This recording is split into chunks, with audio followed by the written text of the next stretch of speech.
let me share this with you, right? I used to be an addict rock music lover. I loved rock music so much. And so because of that, I saw the influence that rock has on people. Now, there's a time when it was believed that rock is a religion. I mean, you can go and check this for yourself. Go online and check. But many people that do rock music in full, they are more like in the occultic. They operate in witchcraft. Why? Because of the influence of rock music on people. Which is why you see some of them, they can't even behave well. They can't even dress well. They are more like outcasts and outlaws. Why? Because of the kind of influence the music has on them. So I used to be a rock music lover. And then until I started beginning to understand the making of some rock music, where you see incantations to the devil. Very, very strong incantations that even when you hear, be like, what? Somebody said this in a song and then you are singing it in songs that glorify the devil. You hear people praising Satan inside a song, incantation, in Spanish, in Latin. You hear them saying it underneath the song, that if you do not play it on reverse, you won't hear it. I began to now research and I began to see that there were also tongues in this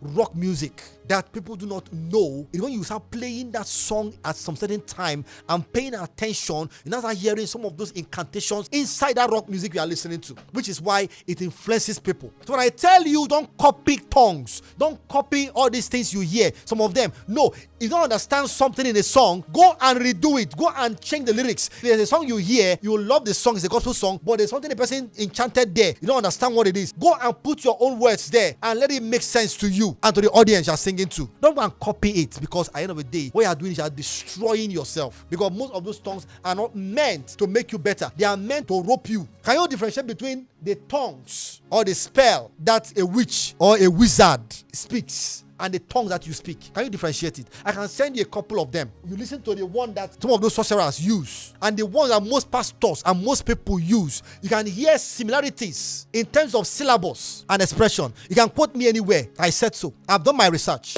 But the only difference is that the heart, because this is a spiritual. It is possible that they can sound the same, but they mean different things, or they originate from somewhere different. They come from a different places. But the truth is that these things exist, where you are speaking in tongues, and then the tongues you are speaking is the same thing. I've actually been in a program some time ago. We're casting out, the girl was possessed. We were casting out the spirit in her, and then she was rolling on the floor like a snake, scattering our chairs and everything, and she was speaking in tongues. When she finished speaking in tongues and after the prayer was done, my pastor asked the lady, say, we are speaking in tongues. Who are you talking to? He said, yes, she was talking to their master, that she didn't want to let her go. He was now telling her what to say to resist the prayer. So she was speaking in tongues and then she was tying her fingers and her toes and she was manifesting and all that. These are things that we've seen. So at the end of the day, understand that you have access to the throne of grace as a worship leader. You can go to God and tell God, God, use me. And then God will use you. And then you open your mouth. The Bible said that he will give you utterance, so you will speak the tongues as given to you from the throne of grace. Don't copy, because in copying you limit your own ability to connect into the spirit. What you are copying doesn't have a meaning because you don't even know what it means. Now, in the gift of the spirit, we have the gift of speaking in tongues and interpretation of tongues.